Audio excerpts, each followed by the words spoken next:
தன்னுடைய வழிகாட்டின்றதுனாலேயே தான் ஆரம்பிச்ச கட்சியினுடைய கொடியில அறிஞர் அண்ணா அவர்களை வச்சவர் எம்ஜிஆர்.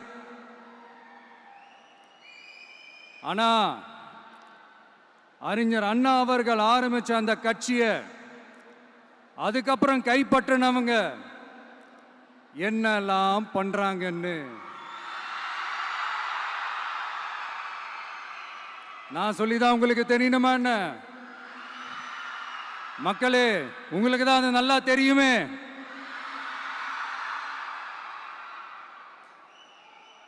தனிப்பட்ட முறையில் எங்களுக்கும் அவங்களுக்கும் எந்த பிரச்சனையும் கிடையாதுங்க. எந்த வாய்க்கா வரப்பு தகராறுலாம் எதுவுமே கிடையாதுங்க. அப்படியே இருந்தாலும் அது நம்ம கண்டுக்கவே போறது இல்லைங்க. தனிப்பட்ட முறையில் அவங்களுக்கு வேணா நம்ம மேல வன்மத்தோட இருக்கலாங்க.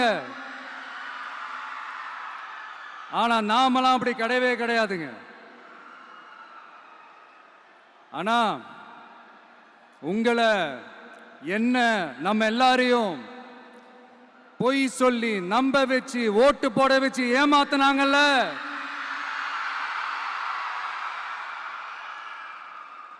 அப்படி ஏமாத்தி ஆட்சிக்கு வந்து நல்லது செய்யற மாதிரி நடிக்கிறாங்கல்ல, நாடகம் ஆடுறாங்கல்ல, அவங்கள எப்படி நம்ம கேள்வி கேட்காம இருக்க முடியும்? அதனால அவங்கள நம்ம கேள்வி கேட்காம விட போறதே இல்லை.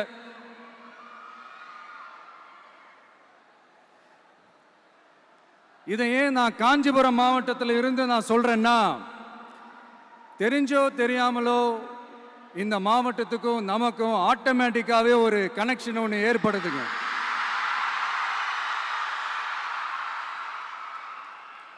ஏன்னா நம்மளுடைய முதல் கள பயணத்தை தொடங்கினதே பரந்தூர்ல இருந்து தான்.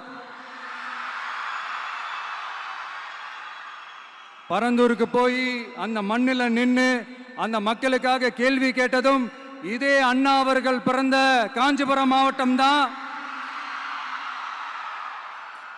இன்னைக்கு ஒரு பெரிய மனவேதனைக்கு அப்புறம் இந்த மக்கள் சந்திப்பு நிகழ்ச்சிக்கு வந்திருக்கிறதும் அதே அண்ணா அவர்கள் பிறந்த காஞ்சிபுரம் மாவட்டம் தான்.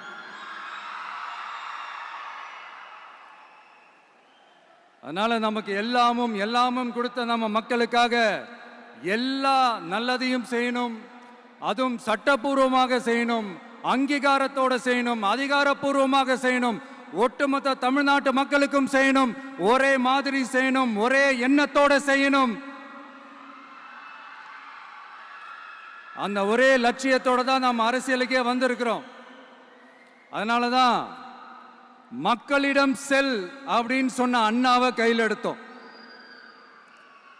அவங்க சொன்ன மாதிரி மக்களை நோக்கி போறோம்.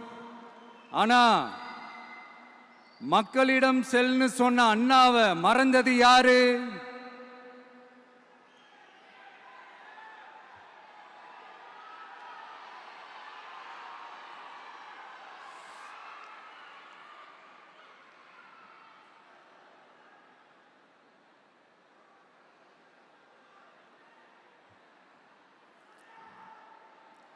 கொள்கையா?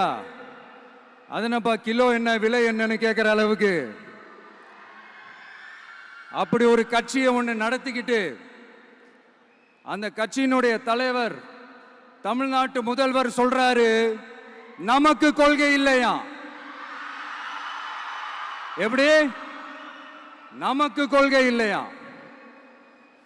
பிறப்புக்கும் எல்லா உயிருக்கும்னு ஒரு அடிப்படை கோட்பாட்டை நம்ம கட்சியினுடைய ஒரு முக்கிய கோட்பாட்டை அறிவிச்ச நமக்கு கொள்கை இல்லையா?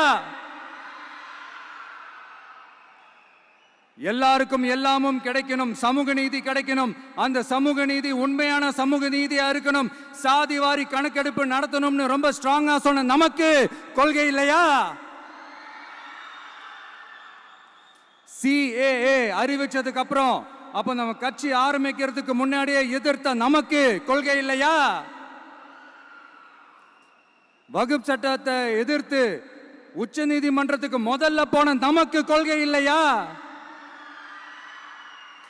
நீட்ட வந்தா ஒழிச்சிருவேன், நீட்ட வந்தா அழிச்சிருவேன், ஆட்சிக்கு வந்தவனே ரத்து செய்யறதே நீட்ட தான், அப்படி இப்படின்னு கதையெல்லாம் விடாம கல்வியை மாநில பட்டியலில் சேர்க்கணும்னு சொன்னதோட மட்டும் இல்லாம அதுக்கு ஒரு இடைக்கால தீர்வை சொன்ன நமக்கு கொள்கை இல்லையா? சமத்துவம் சம வாய்ப்புன்னு ரொம்ப ஸ்ட்ராங்கா சொன்ன நமக்கு கொள்கை இல்லையா?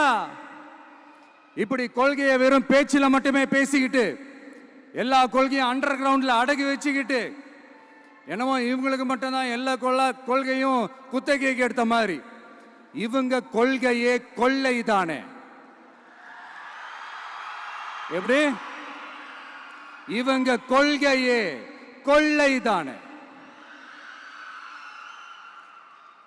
இதெல்லாம் மக்களுக்கு யாருக்கும் தெரியாதுன்னு நினைச்சிட்டு இருக்கீங்களா?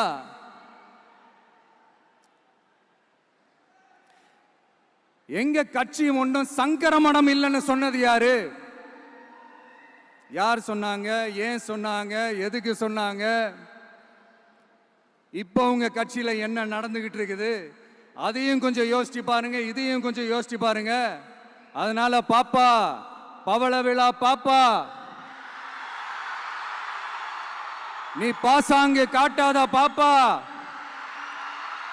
நீ நல்லவர்கள் போல் நடிப்பதை பார்த்து நாடே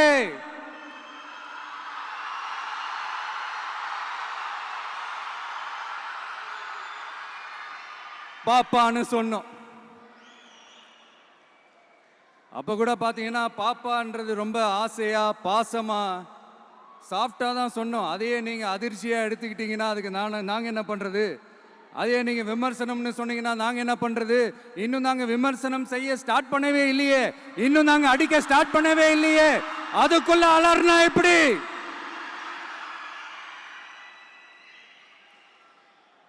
அதனால உங்க அரசவை புலவர்கள் யாராவது இருந்தாங்கன்னா கர்ச்சீஃப் எடுத்து அவங்க கண்ணீரை துடைத்து விடுங்கள். சரி, அது அவங்க பிரச்சனை, அவங்க பார்த்துக்கிட்டோம். நமக்கு எப்பவுமே மக்கள் தாங்க. மக்களுடைய பிரச்சனை பத்தி பேசுறது தான். இன்னைக்கு நம்ம காஞ்சிபுரம் மாவட்டத்துக்கு வந்திருக்கிறோம். இங்க மக்கள் ஃபேஸ் பண்ற அந்த பிரச்சனையை பத்தி நம்ம பேசி ஆகணும்.